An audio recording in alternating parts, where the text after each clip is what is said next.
پیارے دوستو، زمین پر کوئی حیوان ایسا نہیں ہے جس کا جسم سانپ کے جسم کی طرح مضبوط ہو۔ چنانچہ جب سانپ کسی سوراخ میں یا بل میں اپنا سینہ داخل کر دے تو طاقتور سے طاقتور انسان بھی اس کو سوراخ سے نہیں نکال سکتا، بلکہ اکثر ایسا ہوتا ہے کہ سانپ درمیان سے ٹوٹ جاتا ہے لیکن باہر نہیں نکلتا۔ حالانکہ نہ تو سانپ کے ناخن ہوتے ہیں اور نہ ہی پاؤں جن سے یہ مدد حاصل کر سکے۔ سانپ کی کمر کی یہ قوت اس کی پسلیوں کی وجہ سے ہوتی ہے۔ سانپ کی 30 پسلیاں ہوتی ہیں، چنانچہ جب سانپ چلتا ہے تو اس کے جوڑ ایک دوسرے میں ایسے پیوست ہو جاتے ہیں کہ پھر اس کی مرضی کے بغیر الگ نہیں ہو سکتے، چاہے کتنا ہی کوئی زور کیوں نہ لگا لے۔ سانپ طبعاً اور اصلاً آبی جانور ہے، لیکن خشکی میں پیدا ہونے والا سانپ بھی پانی میں رہ سکتا ہے، اور اسی طرح پانی میں پیدا ہونے والا سانپ خشکی میں بھی زندہ رہ سکتا ہے۔ امام جاحظ رحمۃ اللہ تعالی علیہ فرماتے ہیں کہ زہر کے اعتبار سے سانپ کی 3 قسمیں ہیں۔ پہلی قسم کے سانپ ثعبان، افعی اور ہندی ہیں، جن کے کاٹنے پر کوئی بھی دوائی اثر نہیں کرتی اور کوئی بھی دوا فائدہ نہیں دیتی۔ دوسری قسم ان سانپوں کی ہے جس کے کاٹنے پر دوائی وغیرہ سے فائدہ ہو جاتا ہے، اور ان 2 اقسام کے علاوہ جتنے بھی سانپ ہیں ان کا ڈسا ہوا انسان صرف دہشت سے مرتا ہے، جیسا کہ اکثر مشاہدہ کیا گیا ہے، کیونکہ دہشت کی وجہ سے انسانی بدن کے تمام مسامات کھل جاتے ہیں، جس کی وجہ سے زہر آسانی کے ساتھ جسم کے اندر سرایت کر جاتا ہے۔ اگر شخص دہشت نہ کھائے بلکہ اپنے آپ کو نارمل رکھے تو وہ شخص بچ سکتا ہے۔ اور سانپوں کی اقسام کے حوالے سے ماہرین حیوانات کا کہنا ہے کہ بعض سانپ چت کبرے ہوتے ہیں، ان کے بدن پر سفید اور سیاہ نقطے ہوتے ہیں، اور اس قسم کا سانپ چتکوریا سانپوں میں سب سے زیادہ خبیث ہوتا ہے۔ اور سانپوں کی ایک قسم کا نام عربد ہے۔ اس قسم کے سانپ بہت بڑے بڑے ہوتے ہیں اور دوسرے سانپوں کو کھا جاتے ہیں، اور بعض سانپوں کے سر پر تاج بنا ہوتا ہے۔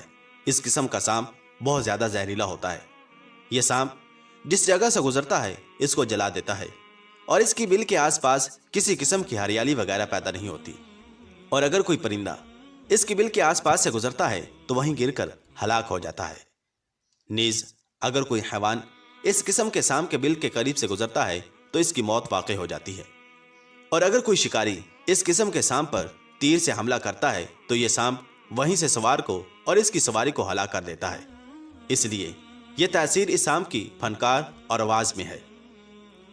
چنانچہ ایک دفعہ ایک گھوڑ سوار نے اس قسم کے سانپ کو نیزے سے مارا تو گھوڑا اور سوار دونوں ہلاک ہو گئے۔ یہ سانپ ترکستان میں بکثرت پائے جاتے ہیں۔ اور سانپوں کی ایک قسم ابتر یعنی کہ دم کٹا ہے۔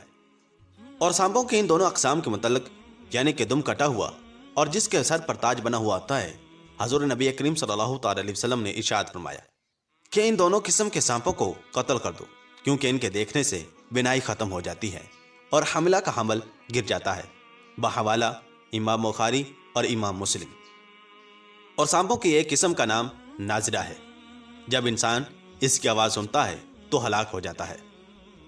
پیارے دوستو، اور سانپ کو جنت سے نکالے جانے سے متعلق روایت میں آتا ہے کہ جنت میں گھومنے پھرنے اور کھانے پینے کو بہت کچھ تھا، لیکن جنت میں اکیلے اور تنہا ہونے کی وجہ سے حضرت آدم علیہ السلام اداس رہتے تھے، تو اللہ تبارک و تعالی نے حضرت آدم علیہ السلام کی بائیں پسلی سے حضرت اماں حوا سلام اللہ علیہا کو پیدا کیا، اور یوں حضرت آدم علیہ السلام بی بی حوا کا ساتھ پا کر خوش ہو گئے، اور وہ دونوں جنت میں خوش رہنے لگے۔ اللہ تبارک و تعالی نے ان سے کہا کہ تم دونوں جنت میں جو چاہو کھاؤ پیو، گھومو پھرو، لیکن خبردار اس درخت کے قریب مت جانا اور نہ ہی اس کا کوئی پھل کھانا۔ اگر تم نے ایسا کیا تو تم ظالموں میں سے ہو جاؤ گے۔ سانپ اور مور بھی اس وقت جنت میں رہتے تھے، اور وہ دونوں جنت سے باہر آیا جایا کرتے تھے۔ اس وقت سانپ کے پیر بھی تھے، اور سانپ کے منہ سے ابرک کی طرح بہت اچھی خوشبو آیا کرتی تھی، اور مور آج جتنا بھی خوبصورت ہے وہ اس سے بھی کہیں زیادہ خوبصورت ہوا کرتا تھا جب وہ جنت میں رہا کرتا تھا۔ جب وہ جنت میں رہتا تھا تب مور کے پاؤں بھی بہت زیادہ خوبصورت تھے۔ ایک دن جب وہ دونوں جنت سے باہر آئے تو ان کی ملاقات شیطان سے ہوئی۔ شیطان نے ان دونوں سے کہا کہ مجھے بھی اپنے ساتھ جنت میں لے چلو، تو ان دونوں نے جواب دیا کہ ہمیں اللہ تبارک و تعالیٰ کا خوف ہے اور اس بات کا ڈر ہے کہ تمہیں اپنے ساتھ جنت مل جاتے ہوئے ہمیں کوئی دیکھ نہ لے، اس لیے ہم تمہیں اپنے ساتھ جنت میں نہیں لے جا سکتے۔ اس پر شیطان نے انہیں اپنی دوستی کا واسطہ دیا کہ ہم جنت میں ساتھ رہے ہیں، مجھے بھی جنت میں لے چلو۔ مور نہ مانا، لیکن شیطان نے ان کو دائمی زندگی کے خواب دکھائے، جس پر سانپ مان گیا، اور سانپ نے شیطان کو مشورہ دیا کہ تم میرے منہ میں بیٹھ جاؤ اور میں تمہیں جنت میں لے جا کر اگل دوں گا، اور اس طرح تمہیں کوئی دیکھ نہیں سکے گا۔ خیر، سانپ نے شیطان کو منہ میں بٹھا کر جنت میں لے جا کر اگل دیا۔ اس طرح شیطان دوبارہ جنت میں داخل ہونے میں کامیاب ہو گیا۔